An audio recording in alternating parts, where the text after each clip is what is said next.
शुरू करते हैं नॉन फाइनाइट्स।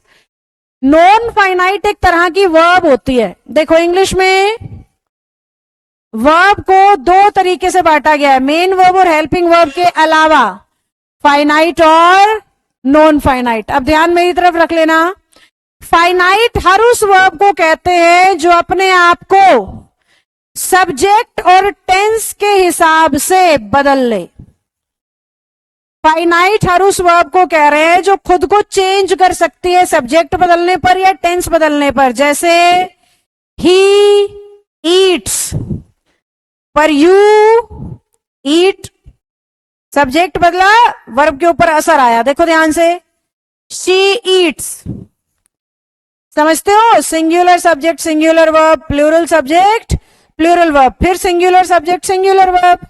अब मैं पास्ट करूंगी तो मैं बोलूंगी आई एट, फिर से वर्ब पे असर आया। देखो टेंस बदला तो भी असर आया, सब्जेक्ट बदला तो भी असर आया, सब्जेक्ट और टेंस दोनों बदले तो भी असर आया। इसे कहते हैं फाइनाइट वर्ब। सब्जेक्ट बदलने से थोड़ा सा चेंज हो, टेंस बदलने से भी जिस पे असर पड़े, उसे फाइनाइट वर्ब कहते हैं। पर अपना चैप्टर ये नहीं है, अपना चैप्टर है नॉन फाइनाइट। नॉन फाइनाइट उसे कहते हैं जो सब्जेक्ट और टेंस के हिसाब से ना चेंज हो, जो सब्जेक्ट और टेंस के हिसाब से कभी चेंज ना हो, उसे कहते हैं नॉन फाइनाइट। और इसलिए ये मुश्किल हो जाता है क्योंकि जो वो बदलती है पता लगता है, जो बदल ही नहीं रही पहचानने कैसे।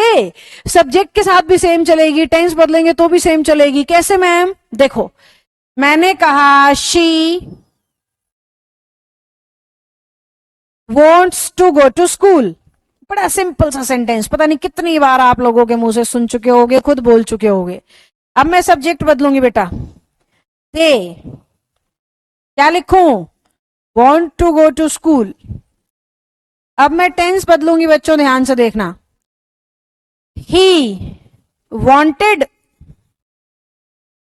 To go to school. और यही नॉन फाइनाइट की सबसे मुश्किल बात है, सब्जेक्ट बदल जाएगा, टेंस बदल जाएगा, पर वर्ब पे असर नहीं आएगा, और जो फाइनाइट होगी वो बदलती चली जाएगी। तो यहां पे वांट को कहेंगे फाइनाइट और गो को कहेंगे नॉन फाइनाइट। इसलिए नॉन फाइनाइट का मतलब है जो सब्जेक्ट और टेंस के हिसाब से कभी ना बदलें।